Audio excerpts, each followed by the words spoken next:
The PDP hired Donald Trump's election strategist for $1 million, while the Labour Union flexes the muscles of its 4 million members. We'll break down those stories and much more on Nigeria Decides.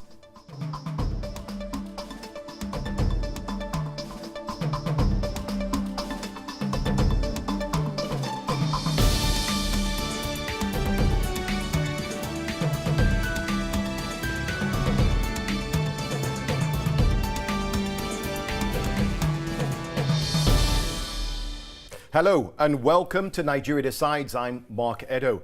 Joining me this week are journalist and podcaster Eno Adiogun, political analyst and journalist Lagun Akinloye, and analyst James Omotola is back with us. Welcome all of you to the program.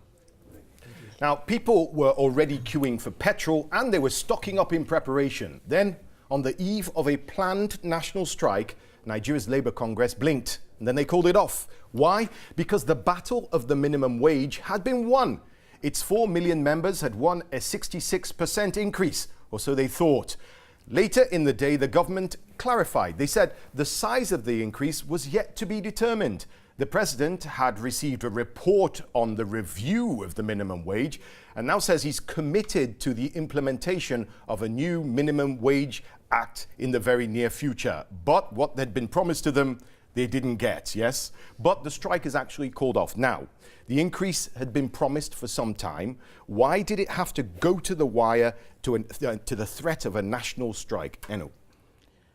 All of it is just so infuriating. When you look at how much that people are actually asking for, when you put it into pounds, I know you shouldn't, that's the first thing that people say, right? Or dollars. Do not do that. That's the biggest mistake. But let's stick with make. dollars. Yeah. So we're talking about, we're talking about 30,000 naira is what they want, which is the equivalent of about $80, isn't it, a month? In a month. Yeah, that's, even in Nigeria is a hyperinflationary environment. Yeah. You know, if you've lived in Nigeria, it's not cheap. Yeah? And so the average person, that's very little for the average person. What we're really talking about, I guess, is we are talking about public sector workers. We're talking about government workers here because they're the biggest employers, aren't they? And so the resistance is from the government side. Do you think they're going to win, though? I mean, how's this going to play out? The protests, right? Then it's not going ahead. I get so frustrated when we don't realise that sometimes we need to stand together and make a stand. Look what happened in the UK when we decide, when it might be disruption when the rail passengers decide, the rail workers, they're going to go on strike and we don't know what train we're going to get on and whatever, but then things happen. It has an impact. It has an impact. Yes, it's power to chaos for a moment, but surely that means more to make a stand and to make changes. And if we don't come together and if we don't sometimes shut down systems and create disorder sometimes, then it will remain the way things are. So Lagun, Eno says it's a sign of power to the people that this is actually what the best thing coming from this is not the money, but it's the movement. But then this is also happening. The union are flexing their muscles during this kind of hyper-political atmosphere as we go towards the election. That's significant too, isn't it? Or is it? I think that this period in general that they've chosen is a very interesting one, purely because we're fully aware the elections are only a mere few months away, and the most interesting part is that what they're asking for was even a reduced amount. Initially, at the beginning of the whole issue, they were asking for 56,000 naira. 56,000 a month. Yeah, which once again, if they put into dollar terms, maybe $120, which is still not much. I mean, if you compare it to Algeria, that's on $170 a month, and the rate they're asking for is on par with neighbours Cameroon and Benin Republic. A country, the state of Nigeria, with such resources and, the giant of Africa, shouldn't be hustling their own people for such a paltry sum, I don't think personally. When it comes to what the government has said, I think that the flexing of muscles cannot be compared to the labour unions of the past. They should go protest because the government has proved that they've pulled wool over their eyes.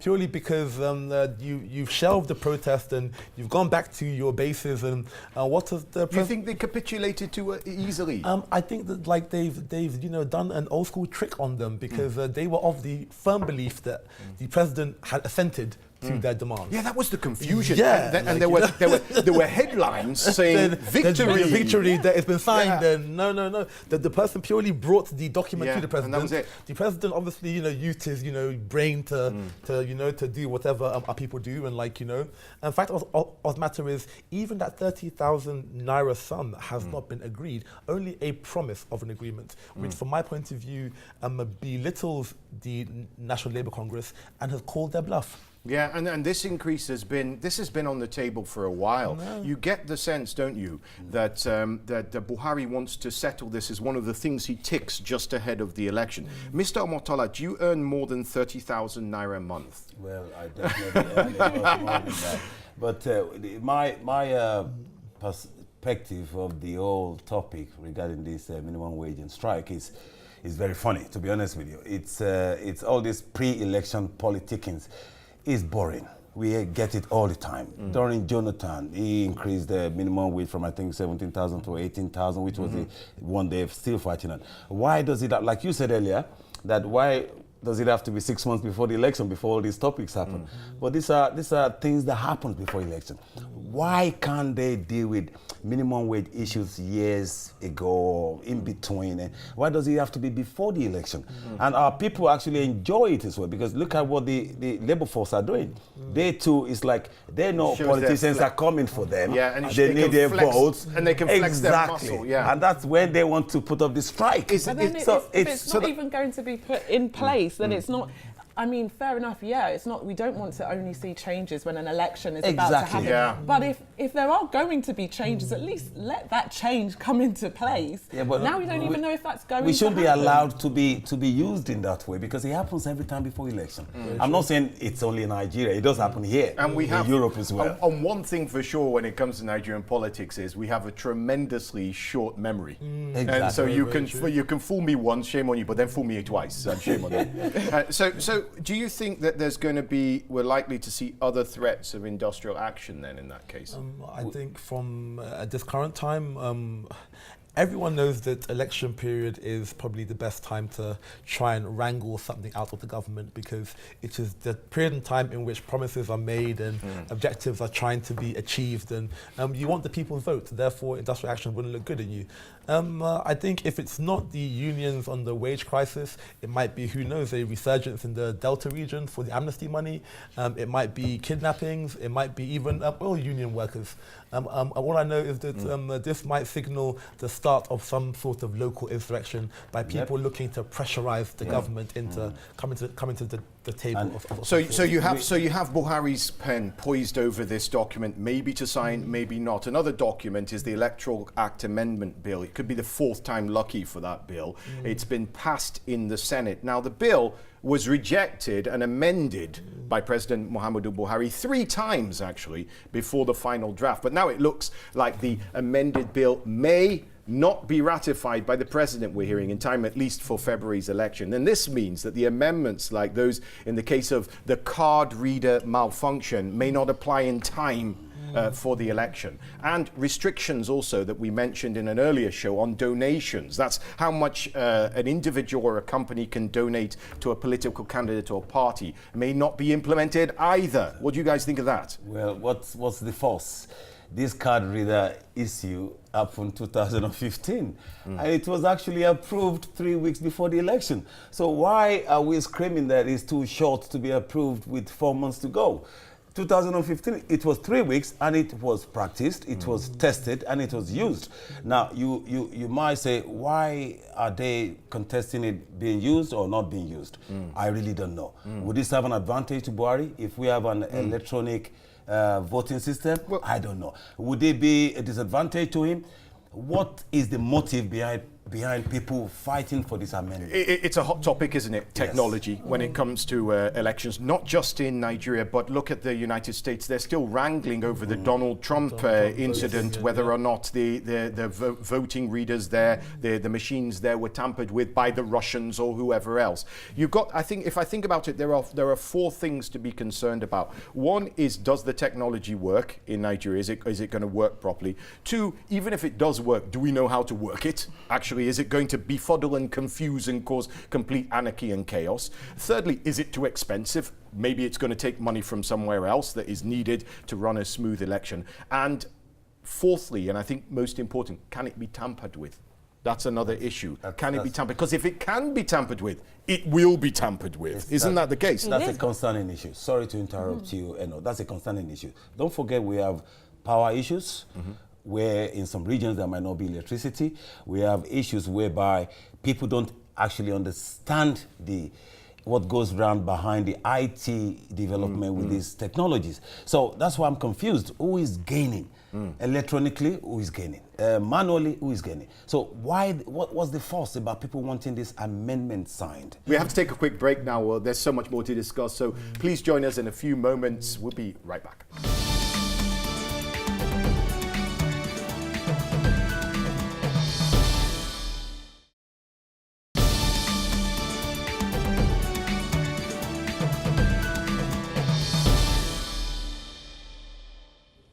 Hello, you're back with Nigeria Decides. We're going to be talking about something very interesting because it's another big story that's been widely reported in the media. And this is the news that the main opposition party, PDP, has hired Donald Trump's strategist, of all people. They're called Ballard Partners. Ballard Partners. And my bros, they are not cheapo. Ballard Partners. This is ahead of the election. Now, check this out.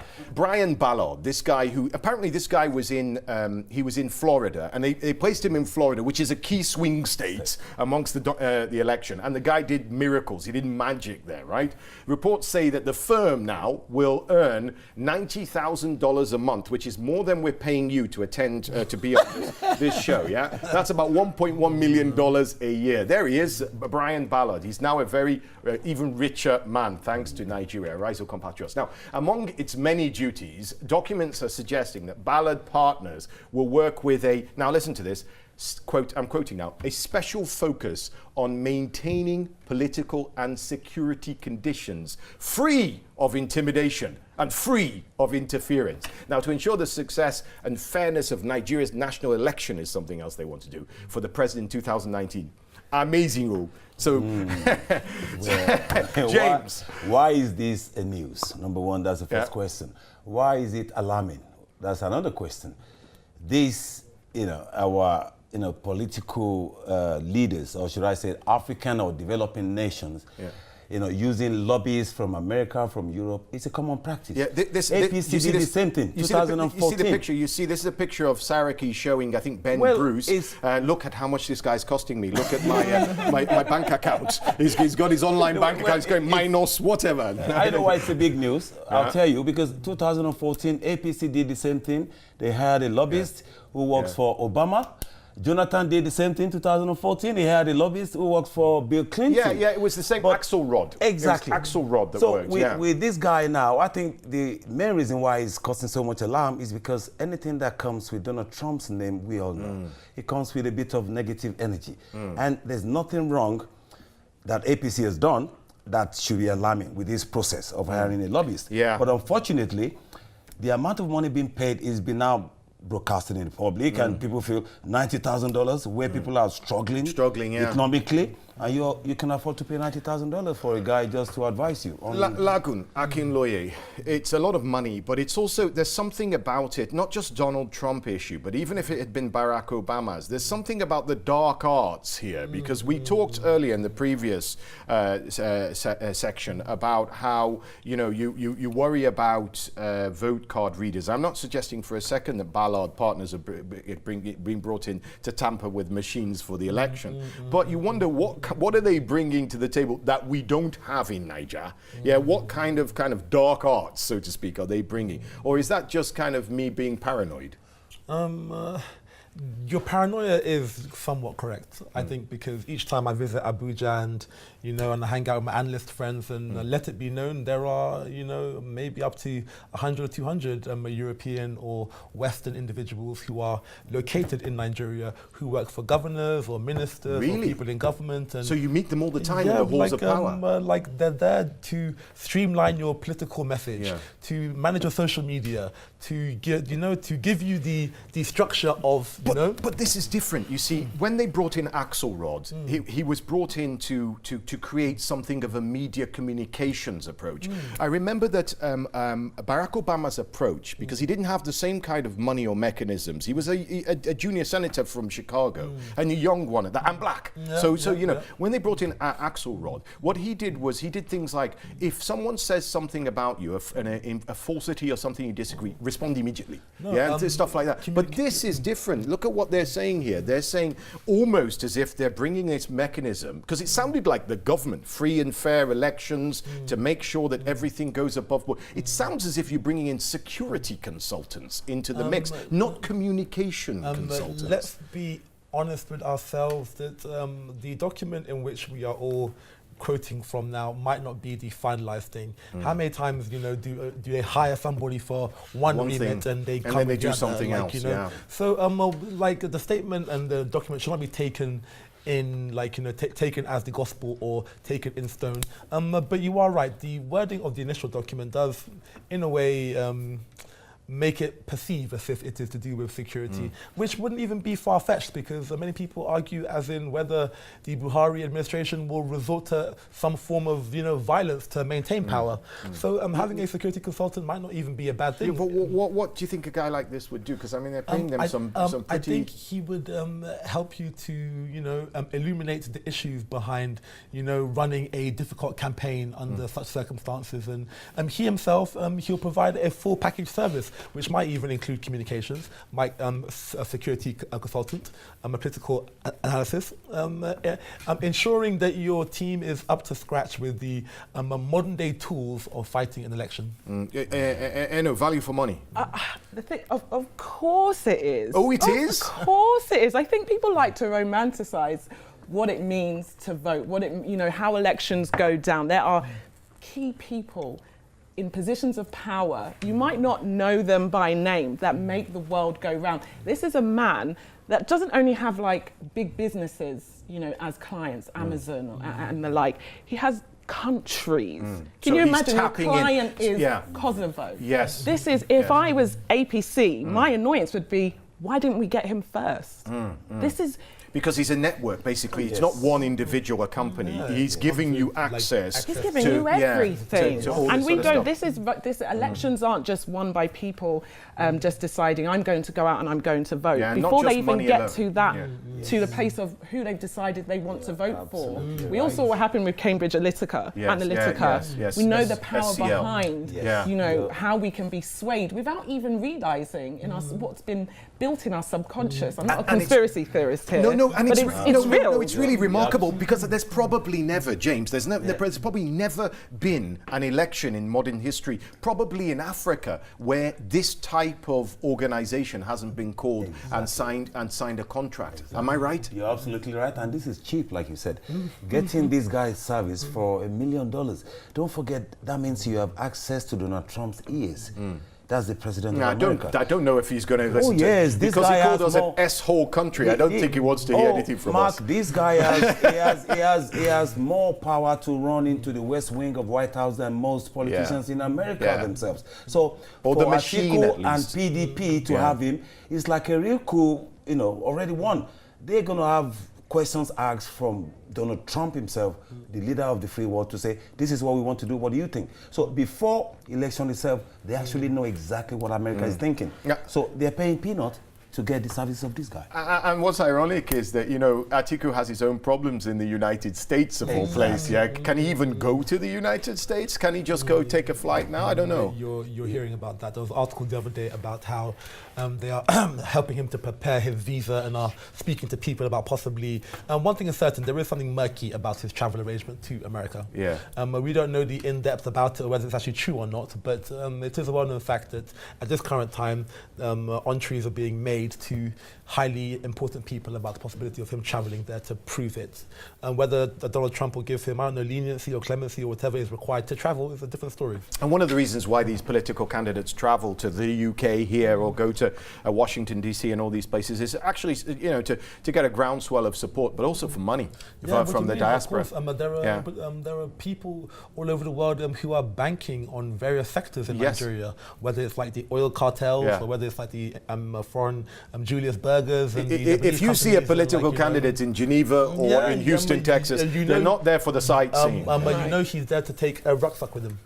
Quickly, this Electoral Reform Act says that you can't give more than $10 million, the one we were talking about earlier, and if you do 10 million naira, I stand corrected, 10 million naira. If you do, you get a fine of 1 million naira and possibly 12 months in Kirikiri maximum prison or something like that. What do you make of that? They better start building more prisons then, right? Because it's ridiculous.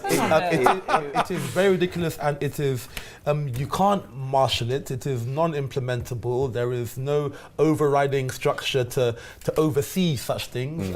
We know our system by now. Therefore, I wouldn't pay much attention, to be honest. Exactly. You mentioned Atiku Abubakar. I've never really asked you what you make of Atiku's chances. Just the simplest question I'm going to ask you on this show. From my point of view, I think there is a chance he can do it. I think his history, his understanding of political terrain, his consistency in running before, the team that he's raising around him. He's quite quiet at the moment, though, isn't he? We're not hearing much from him. He's doing on the ground and Atiku. If anyone is going to cause an upset, Atiku is the right one to do that. In a free and fair race. Yeah, Eno. It's, this latest person that the PDP have brought on from the US, who we were just talking about. It's when I heard that, I felt like, this guy's serious. This is, he could really do this. Let's just say it's going to be a bruising battle. The key is free and fair. I have the strong belief that Buhari will use the apparatus of state to his own benefit. So Lagun, and recklessly, So Lagun, you think we'll see a lot more of that? He's going to be ratcheting that. But let's take a quick break now. We have so much more to discuss, so much more to go on. So we'll be back in a few minutes. Do you want to join the conversation? Well, you can follow us on Twitter at RealJHUK.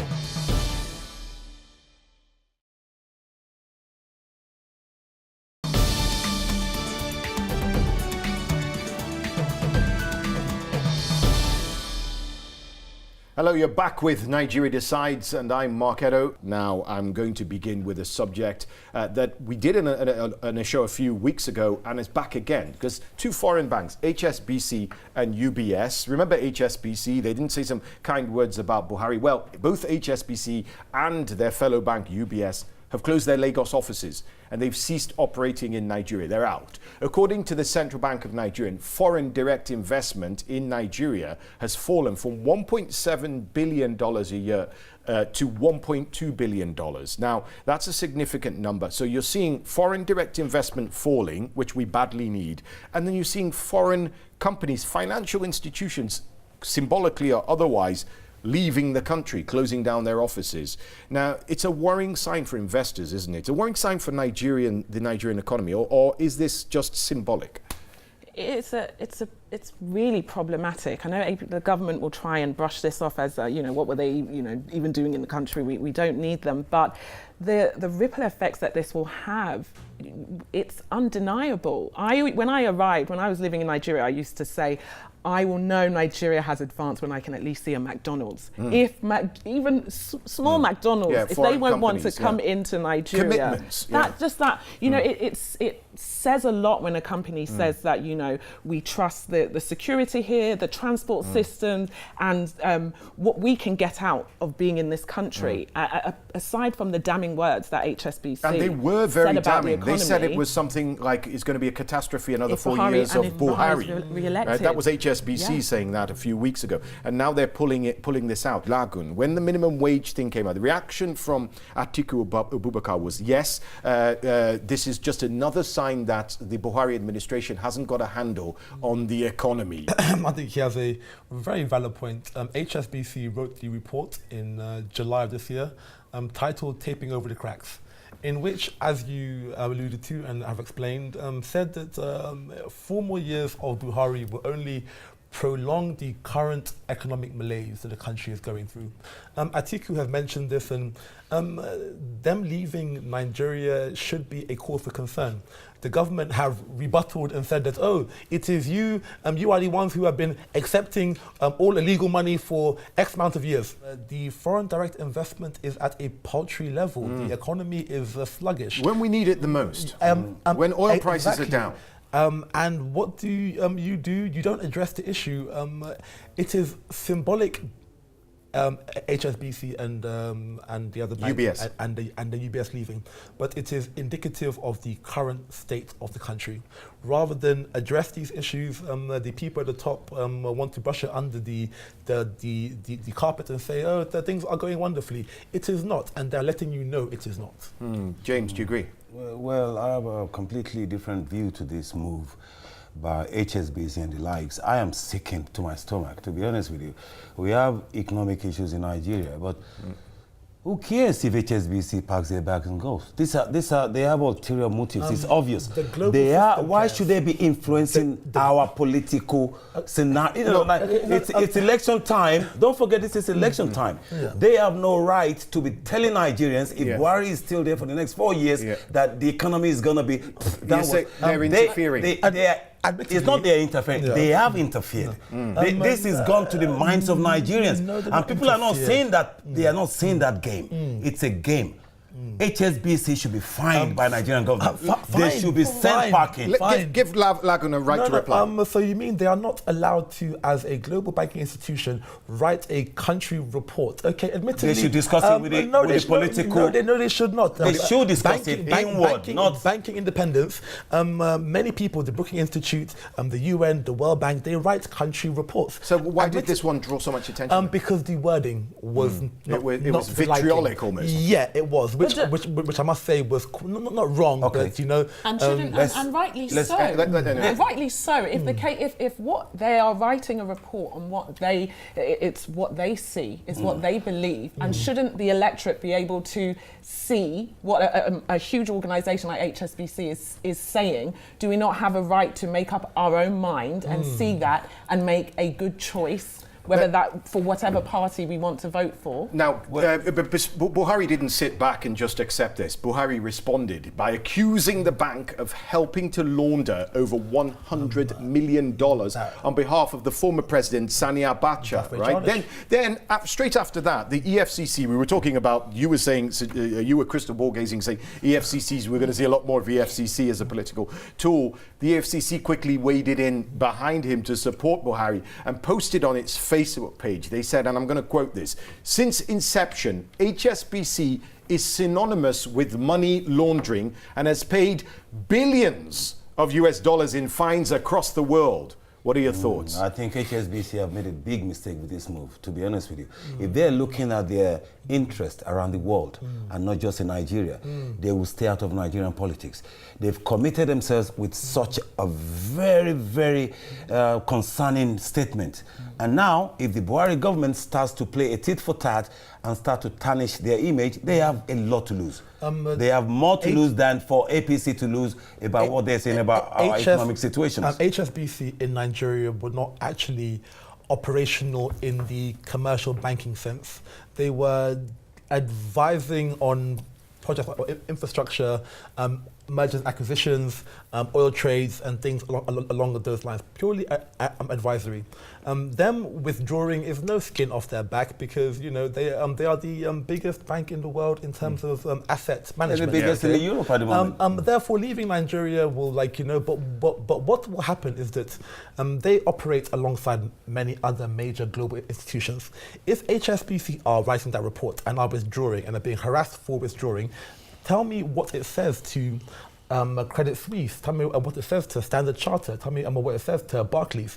Whether you like it or not, the system is a intrepid and intersync one in which we rely on our access to the global financial system. Let me just sort of play devil's advocate and look at it from James's perspective. You've got an international bank that comes out, as Eno said, with very, very, very strong words that catch your attention, because there are reports, country reports happen every week, but this one made international news, right? And had and was almost like handing a gun to the opposition to fire back at the government. It was like a loaded gun, basically. See, HSBC are saying the risk of limited economic progress, it will prolong the stagnation, and all these very strong words.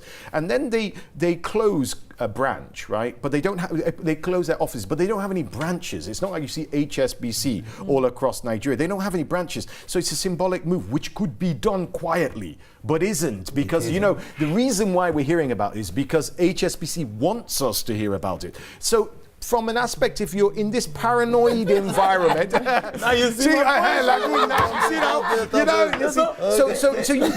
you feel the hand that someone's trying, HSBC or someone in support is trying to tell you something. Otherwise, it could have closed this thing. We never heard about it. That's it, because it didn't mean anything. It was some people in the back office, but we're hearing it as if they're sort of walking out and they're at the airport with their HSBC bags. You know, it's symbolism of it. It's the message of it. You know, that's the issue right here. They're trying to double down on what they said. That's what it seems. But are they lying though in that They're report? not lying. No, that's not the issue. They're not lying. But they have no right. Why can't we accept the truth? No, as it even is? if how unpalatable they have no how right. ugly They have no right to stand up that and come on, you know it. All right. You know, they've underestimated our political stance, and that's the foul. Okay, They should be punished for that. I'm going to move on to another quick subject. We've got a few minutes here, and so I'm going to just completely change the subject and go to something. Remember primary school? Oh, were they good days? They were good old days, weren't they? I don't enjoy mine. Yeah, well, I did enjoy mine. Primary and secondary school. You I went to did school, enjoy mine, yes. Well, President Buhari went to school. Yeah, he has a school certificate. Yeah, and this is like a question that keeps coming back again. Yeah, and this is doing the rounds again. Since he's been president twice now. Yeah, the man is in his 70s. They're still asking questions about his school certificates. Yeah, what's basically whether the West. This is the YX school certificate. I did the YX school certificate, and also basically the legitimacy. Did he do it? Was he the age he said he was going to be? And so on. Why does this thing keep coming back around again? I mean, the man must have gone to school now. Yes, it's obvious. It's obvious. If you have listened to Buhari so many times, he's more educated than for us to question his academic level of, say, maybe he has O level. WAEC is O level, right? To say whether he has O level or not. Of course he has it. Can they find it? Is it in the system? Can they find mine? I'm not as old as Buhari. Our statistical, our data collection in Nigeria is not something you can rely on so much to blame. It's not the best. A 71-year-old man that he hasn't got a WAEC certificate. Eno, have the last word on this. I just really feel we've gone past this. You know, it just keeps old getting, chestnut. it keeps getting blown up. That shouldn't be the reason you decide that you're not going to vote for Buhari. Maybe he went to university. Maybe he has a PhD he's hiding from us. But let that not be what makes you decide whether or not you're going to vote for Buhari to return. Okay, I promise not to bring it up again. We'll take a quick break. Let's take a short break and let's come back for the final section. Don't go anywhere. Get some tea, but then come back and watch Nigeria Decides.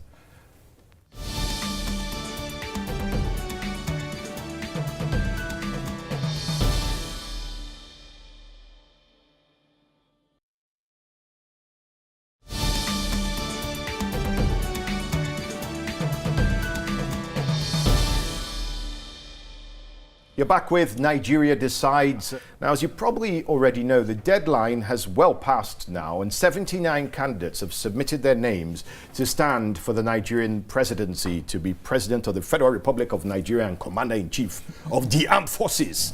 Big role. 79 people. In an occasional series, we'll be taking a look at some of those candidates so you know who's out there beyond the main candidates behind us here. Now, this week, we'll take a look at one Obadiah Malaifia, Malafia, I hope I'm pronouncing the name right, this could be my president, of the African Democratic Congress, and Asuquo Achibong from the Nigerians for Democracy. What do you know about Obadiah Malaifa? Sees himself as a technocrat. That's a figure that you hear name you hear quite a bit, rather than a politician. There he is. There he is, yeah, look at that. That's him. That could be your president. And there he is talking on television. So, you know, they call him to talk on TV. So what do you know about? Do you know anything about this fellow? Obadiah Malaifa? Anyone? Well, it's not what we know about him, it's what his motives are. And like other people like him, I think you said about 79 of them in number? Yeah, 79. It's interesting to have third-party competitors for a presidential race. But it's long gone that Nigeria last had that during the Awolowo era, Western region and all that.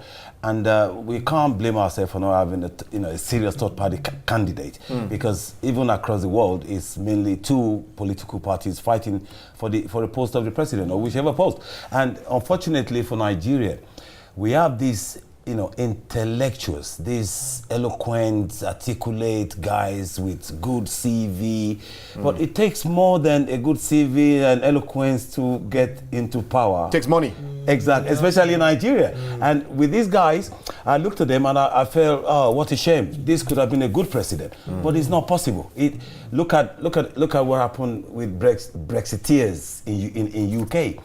You would have thought after the Brexiteers won, what's his name? Michael Gove and Boris Johnson would have been Prime Minister and Deputy. But it doesn't happen that way. They actually picked an opponent who become the Prime Minister. Do any of you, there's 79 candidates out there. The two that mostly are talked about, we've talked about for almost the entirety of the show, Atiku Abubakar from the PDP and the incumbent Muhammadu Buhari of the APC. But there are all these candidates, and some of them are breaking through. Like we had a few on the show already. We had Kingsley Moghalu, we had Chike Okegbu, who from the presidential candidates Advanced Allied Party. In fact, he sent this to us. It's called Building an Amazing Nigeria. This is online, and it's his manifesto for how we should restructure government. He says that basically changes the format. You've got the president at the top, national council, which is elected, which 50-50 men and women, and also in the age brackets as well. And then you have the judiciary, oversight over them overall. So, I mean, I was mildly impressed by the fact that at least someone's put their stuff down on paper. Yeah. You know, at least that's good. I mean, if you ask me what the PDP and the APC stand for and what they are going to do differently, I haven't seen the Bali. Yeah. I haven't seen the paper. Have you? Have you? I have not. No. Really. I think, and it's really great to see that kind of structure. Like it's been put on paper and it's specific. This is what can be done. This is our ideology. Rather than someone that some of these candidates that will they've said there'll be water for all, there'll be electricity for all. Playing to the crowd. It's so easy to say that, but I am far more impressed when I see small things, not that that's small, changing the whole structure of government, but just you see steps that can actually be taken, can be implemented. This is the plan, this is how we can get from here to here. That's more impressive than someone just saying to me, there's going to be water. Will the farmer in Ekiti State be reading Building Amazing Nigeria 2019? No. Will the herder in Zamfara be reading such a document? 89 million people are in poverty. Therefore, the big parties know, listen, the main issue right here is financial inducement. Stomach infrastructure. That, sadly, is what wins elections. And until that changes, a third-party possibility, a guy with a great document who has ideas and a vision and a plan cannot break through into the system. When I had Kingsley Moghalu here, right, one of the questions, there was one moment when I asked him, and he was sitting in the seat you're sitting there, and I was over there, and we did a one-on-one. And I said to him, okay, so what is your ideology? He said, it's in my book, he said. And I said, and I thought, well, who can afford the book? So I pressed him, tell me what your ideology is. But he actually said to me, first of all, I mean, he's a very intelligent guy, former deputy, but I just thought there was a disconnect there, because the goat herder in Zamfara is not going to go buy your book and read and try to decipher. You need to tell simply what you're going to do. And then pressed, he did. He said he was going to restructure government, reduce it, and have a different structure of government. But he didn't actually spell it out. He actually, and I've seen him do interviews before, and the journalist just went on and accepted that as an answer. But this is Nigeria Decides. We don't accept answers like that on Nigeria Decides. Another thing I'll have to say is that as the old adage goes, all politics is local. It is local. I want to bring in another candidate that I mentioned earlier, Asukwo Archibonga. He's from your side of the tracks. Yes. Now, he's raised in the United States, educated in the United States, so he's a diasporan. There's more in common with you as I keep reading here. I wonder if that will help or hinder him. And his motto is, "Take back Nigeria." That sounds very Trump-esque, doesn't it? Take back Nigeria, very reminiscent of Donald Trump. I wonder if that will work, take back Nigeria from a diasporan. It's just, there's some of the candidates, like with Asukwo, you look at his background and you think, this is someone he's smart, he's got a good back, we could do with someone like that, but he's going for the position of president. He's outside of Nigeria. I just don't see that, and as someone that doesn't live in Nigeria, understand the plight, what people are going through, swoop in. Wait, hold on a second. Are you saying diasporans stand no chance of actually coming back to Nigeria and salvaging the country? They're in they're ministers in the government, and also if you look at other countries, I'm not saying Nigeria is the behemoth, but if you look at other countries, you do see diasporans that have been outside coming back and be. Look at Ellen Johnson Sirleaf, for example, right? But coming back to be president, she was president. No, I'm talking about Nigeria. Nigeria's a different place, and I'm talking about in terms of will people really rally out and get behind someone that isn't in Nigeria day-to-day living there? I'm not saying that they wouldn't be perhaps a good leader. I just don't see people supporting that. You nailed it right on the head. It's not possible. Really? To become president with his status to come. You mentioned Sirleaf with Liberia. Yeah. Liberia, and even George Weah could be argued to be Liberia a has 7 million people compared to 200 million people. Our politics is local. Yeah, and if you don't seem local, then you don't stand a chance. Exactly. Somebody of his age and his experience. I am an advocate of the bottom-up approach. Yeah. If you really have care for your country and for your people, then begin at a certain level. If you truly believe that you have the ability to lead people, then there are the House of Representatives, there's the Senate, there's even your own local House of Assembly in your state. Many people who have assumed big positions in Nigeria, right, have all began at a certain level. You have to work within the system to understand it. Get your hands dirty a bit. Yes. Go inside. God, you're sworn in from your air-conditioned United States base. Who even knows him? So and you're saying what everyone will say. Who is this person? Who is he? So Where does he come from? Basically, we've just said we've just destroyed all our presidential ambitions at this table. Then in one fell swoop. We haven't. It's just Asukwo is not one of those that we can possibly think can, squeeze in there. Oh, okay, so you've got 79 candidates, right? First of all, do you think any of them stand a chance of being president of Nigeria beyond the two main parties? Yes or no? Just a yes or no? Yes, but not possible. Yeah, not now. Yes. What about you? Absolutely not. Yeah. Okay. So what about you? It's not happening. Okay. So if that's not happening, why are they doing it then? Are they leveraging their loss for a position to raise their brand or get a ministerial post? What would compel you, when you probably know in your heart of hearts, even if you're lying to yourself, you're not going to be president, to go through that whole pain and suffering? I think Nigeria needs it. One thing about our people that I actually do admire a lot is our belief in ourselves. It's incredible, isn't it? Like we have the most belief in our own ability. I can do anything. Yeah. And many of them. Sorry, it's amazing because I always say that if you're in a plane, right, and all of a sudden they do over the tannoy, the pilot has had a heart attack and the co-pilot. Can anybody fly a plane? Everybody will be like Jesus Lord and screaming. They'll be like all the Bismillah and everything, and they say, and we'll give them $50,000. And Nigeria will say, I will do it. It's me, no problem. I will manage it. I will figure it out. Because there's no lack of self-belief. It's been great to speak to you guys, but we are out of time. That's all the time we have for a very interesting edition of Nigeria Decides. But there is just time to thank my guests, Eno Adeogun, Lagun Akinloye, and James Omotola. Now, don't forget to follow us at RealJHUK on Facebook, on Twitter, on Instagram. We're everywhere. I'm Mark Edo, and from the entire team here in London, goodbye, and see you next time on Nigeria Decides.